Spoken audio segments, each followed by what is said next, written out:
What's up YouTube, Jeff back again, and today I got another very exciting Samsung video for you guys. Today we're going to be talking about 5 features that Samsung hid in One UI 5.0 on purpose.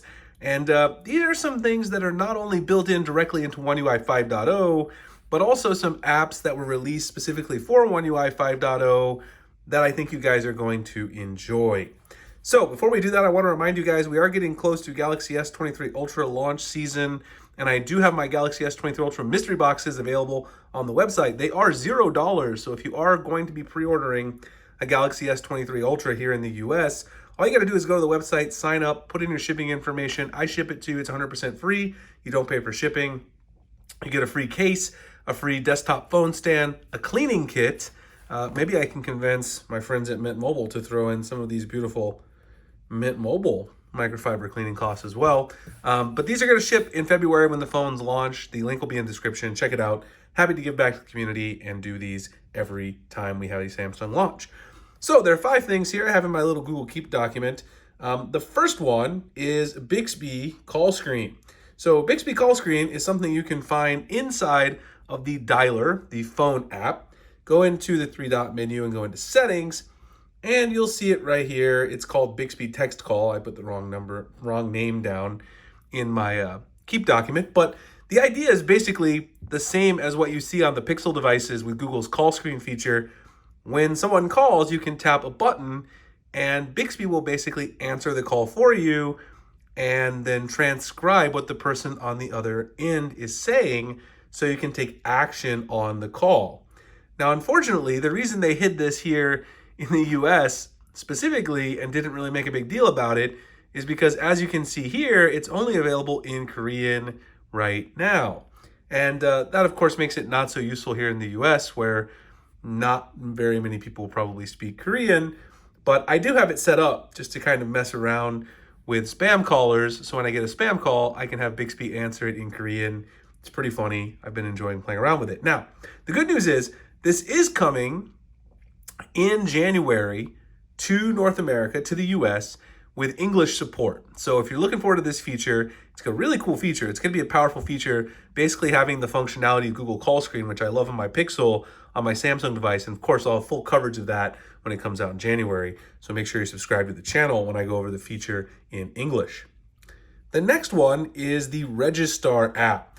Now, this is actually a new Good Lock module that arrived with the new version of Good Lock that came directly after One UI 5.0 came out. And this module is fantastic. It's actually, if you go into Good Lock and you scroll to the Life Up side, that's where Registar is. You can find it in the Galaxy Store, and I'll link it below. I did a video on this already. Registar is a fantastic new module for Good Lock that allows you to not only customize how the settings look in your default settings history. You can customize how your home settings look, like the menu order, the groupings, all those things. You can turn them on, off, remove settings if you don't like something or don't use it that often. You can hide your personal email, whatever you want to do from the settings. But you also have these back tap and side key actions that allow you to enable very specific triggers like screenshots, accessing a voice assistant, etc. Only specific to those of us running One UI 5.0. So even though it's not technically a built-in One UI 5.0 feature, if you want to use it, you need to be running Android 13 and One UI 5.0. The next one is the Multitasking Labs menu. So this is the new version of multitasking that's arrived in One UI 5.0. And if you go into your settings menu, you're going to find it under Advanced Features, the standard Labs menu. So if you go in here, go to the Labs menu, you'll see right here, you've got multi-window for swipe for pop-up view and swipe for split screen. Now what this allows you to do is if you're in an app, like Twitter for instance, you want to go into pop-up view, you can just swipe from the top. It'll go directly in pop-up view. You can also swipe up to get into split screen.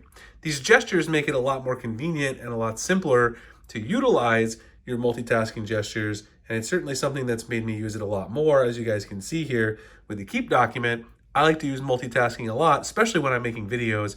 Helps with planning the videos, setting it up, and also keeping my notes handy while I'm trying to present something for you guys. So that is a cool new feature, and it is inside the Labs menu, so it's something you'd have to enable. Up next is the Gallery Labs menu, which I've actually mentioned in a past video. It's a very fun option. If you go into your stock Samsung gallery, go to the three lines menu at the bottom and tap on Settings. Scroll down to the bottom where it says About Gallery. Now what you want to do is tap on the version number repeatedly, and it will enable the Galaxy Labs option. So if you go back, you'll see here, this Gallery Labs will be enabled at the very bottom. This is not there by default. You do have to enable it by tapping multiple times on the version number.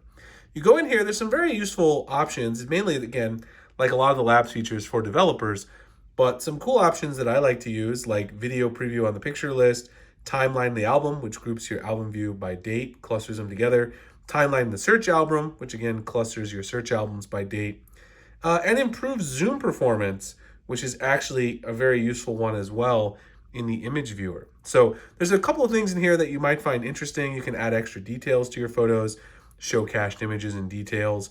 There's a lot of fun stuff to play with, and if you're someone who really is into photography, getting some of that extra information definitely makes a difference and makes it more exciting to use your phone. The last feature is the Camera Assistant module. Now this is another one kind of like Registar, where it's not a built-in One UI 5.0 feature, but Camera Assistant came out right after One UI 5.0. This one's actually independent, it's right there, of GoodLock. So it is a GoodLock module, but you can download it separately from GoodLock in the Galaxy Store. You can turn on some amazing stuff in here, including auto HDR. You can turn off auto lens switching, so you can make sure you're using the lens you want to use when you're taking a photo. You can also turn on faster shutter, which is one I've talked about a deep dive on this app and went in depth on a lot of the features. Faster shutter is definitely one of the things that people complain about on the Galaxy S22 Ultra. Being able to enable that really makes a difference with taking photos on this phone. So I highly recommend the Camera Assistant app. Again, you can find it in the Galaxy Store.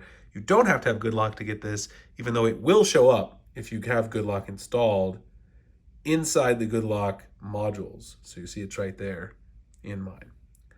All right, well, hope you guys enjoyed the video. If you did, like, comment, subscribe, hit the notification icon for future videos like this. Again, if you guys want to get a Galaxy S23 Ultra mystery box, 100% free, check out the link in the description, the pinned comment. All you have to do is show proof of purchase in February when they ship, and these will ship out free to you guys. And I'll see you guys in the next one. Thanks a lot for watching.